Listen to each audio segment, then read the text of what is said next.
अष्टावक्र कहते हैं, आत्मा को अविनाशी और एक जानो। उस आत्मिक ज्ञान को प्राप्त कर किसी बुद्धिमान व्यक्ति की रुचि धन अर्जित करने में कैसे हो सकती है।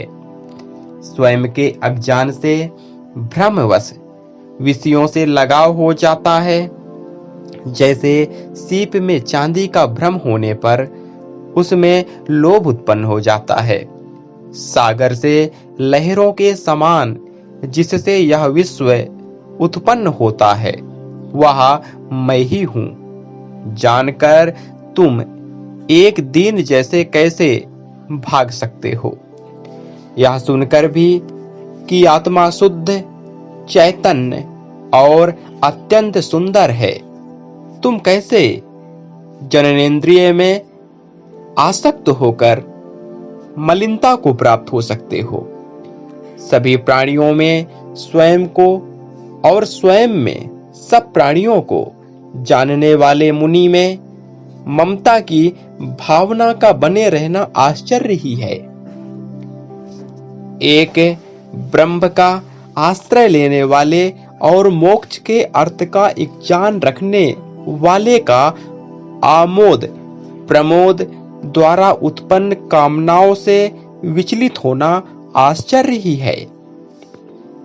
अंत समय के निकट पहुंच चुके व्यक्ति का उत्पन्न एक ज्ञान के अमित्र काम की इच्छा रखना, जिसको धारण करने में वह अत्यंत आसक्त है, आश्चर्य ही है।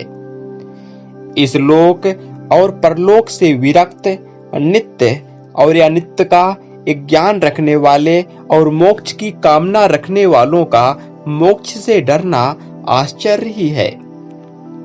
सदा केवल आत्मा का दर्शन करने वाले बुद्धिमान व्यक्ति भोजन कराने पर या पीड़ित करने पर ना प्रसन्न होते हैं और ना क्रोध ही करते हैं।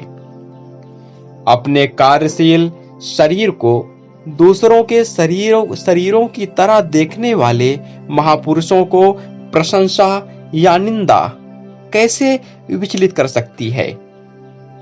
समस्त जिज्ञासाओं से रहित इस विश्व को माया में कल्पित देखने वाले स्थित प्रज्ञा वाले व्यक्ति को आसन्न मृत्यु भी कैसे भयभीत कर सकती है।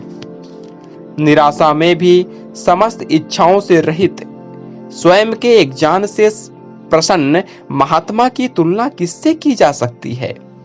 स्वभाव से ही विश्व को दृश्यमान जानो, इसका कुछ भी अस्तित्व नहीं है।